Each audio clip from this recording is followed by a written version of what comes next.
understanding the structure of kidneys. Now we have the kidneys that are found in mammals, as we have seen. Now this kidney, the structure itself is interesting. It is a bean shaped structure which is very small. You cannot imagine, it's just 10 to 12 centimeters in length. Then you have a width of merely 5 to 7 centimeters, a thickness of only 2 to 3 centimeters, and weight of only 120 to 170 grams, and still is able to filter nearly 180 liters per day, of which the concentrated urine that is finally released is just 1.5 liters. So you can understand nearly 99% of it is reabsorbed through the kidneys. We would understand how it actually takes place in a while. Now, first of all, the location of kidneys. Kidneys are located in the last thoracic and the third lumbar region. When we talk about kidneys, the kidneys occur in pair, and then these kidneys are attached to ureter, and finally this ureter enters or moves to the urinary bladder, where you have towards the end the urinary sphincter, which is controlled by the CNS or central nervous system, finally through which you have the excretion of urine that takes place. Now this kidney itself is made up of millions and millions of nephrons. The role of the nephron is very similar to what we have seen in lungs, the alveoli. Alveoli are responsible for exchange of oxygen and carbon dioxide. Similarly, so basically filtration or purification of blood at that stage, and here nephrons are again responsible for elimination of nitrogenous waste from the body. So that is the basic idea that we see. Now coming on to the structure of kidney, the internal structure of kidney.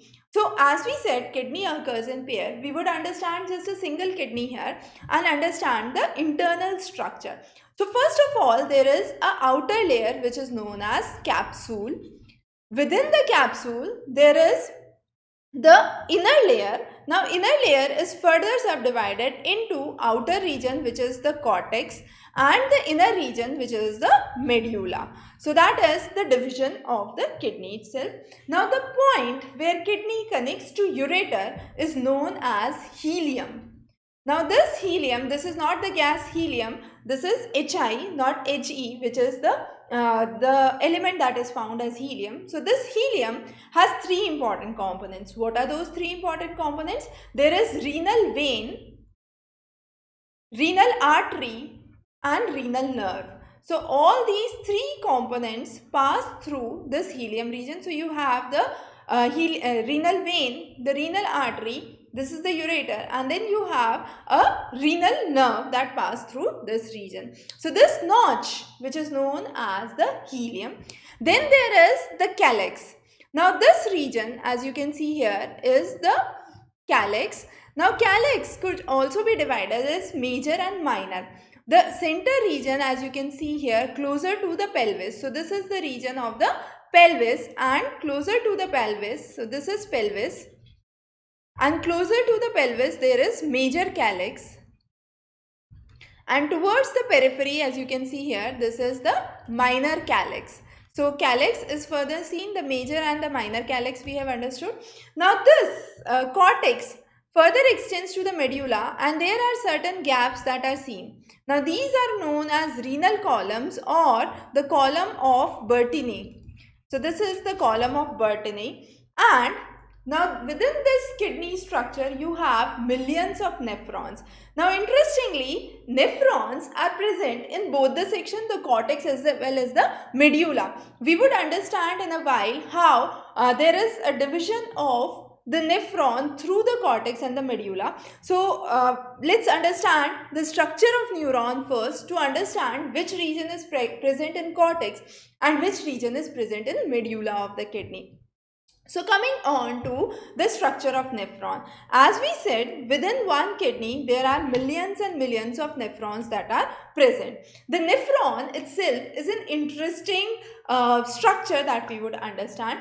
So towards the beginning of the nephron, there is a Bowman's capsule fitted with glomerulus. Glomerulus is nothing but a tough network of capillaries which includes the efferent arteriole entering into and the efferent arterioles moving outside. So this is the efferent arteriole that moves in the glomerulus, and then there is the efferent arteriole that moves out of the glomerulus, and this efferent arteriole further moves and we can say curves itself around the loop of Henle within the nephron, and this curve is what is known as vasa recta.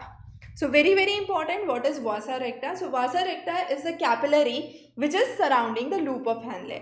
Now together, Bowman's capsule and glomerulus, which is the initial part of the nephron, is known as the renal corpuscles.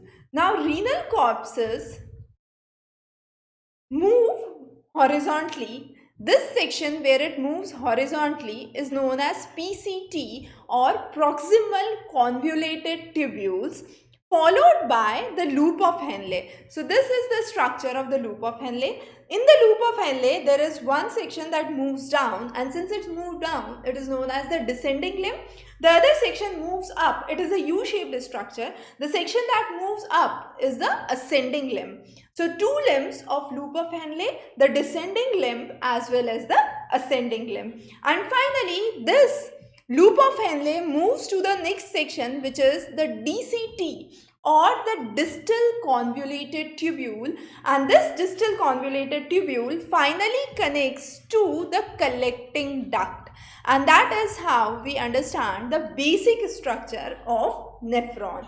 Now in the previous section we said there is certain portion that comes in the cortex of a kidney and certain portion that comes in the medulla of the kidney. So let's understand the Malpighian corpuscle, which is the renal corpuscle, along with the PCT and the DCT, the proximal convoluted and the distal convoluted, comes in the cortex region. Only the loop of Henle is present in the medulla of the kidney. So what I can do is I can simply divide a line here, and with this division of line I can say the region which is north of it or above it, we could say, is present in the cortex region. The remaining region is present in the medulla of the kidney. So what is present in the cortex? To repeat again, it is the Bowman's capsule and the glomerulus, together known as renal corpuscles, along with the proximal and the distal convoluted tubules. The section of loop of Henle surrounded by the capillaries vasa recta is present in the medulla. Interesting to note again, if the loop of Henle is small, it extends very less into the region of medulla, and this section is known as cortical nephrons. However, in some cases, the same loop of Henle is very long and enters deep into the medulla. When it enters deep into the medulla, it is known as juxtamedullary nephron. So two types of nephrons again to remember. One is where the loop of Henle is small, and this is known as cortical nephron. The other where the loop of Henle is long, extends deep into the medulla of the kidney, and this is known as juxtamedullary nephron. A very interesting concept to understand again. As we said, glomerulus has a tuft of capillaries. You have the efferent arteriole that enters and the efferent arteriole that moves out. This efferent, which moves away from the glomerulus, forms a network around the renal tubule, and towards the region of loop of Henle, as we said, it is known as vasa recta. But the whole of the capillaries that surrounds the structure of the nephron is known as the peritubular capillaries. So the name is peritubular capillaries. And the region of the peritubular capillaries closer to the loop of Henle is known as vasa recta. Now vasa recta can be, just remember, it can be absent or reduced in cortical nephrons but not in juxtamedullary nephrons. So that is one of the basic understanding of the structure of kidney. To summarize again, kidney occurs in pairs. It is bean shaped in structure.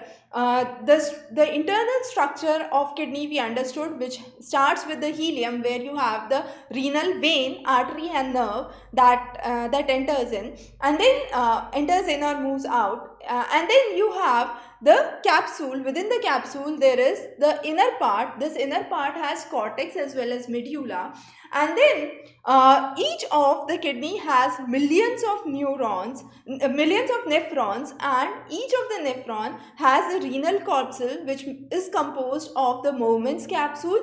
Along with the Bowman's capsule there is glomerulus. This, along with the proximal distal tubule and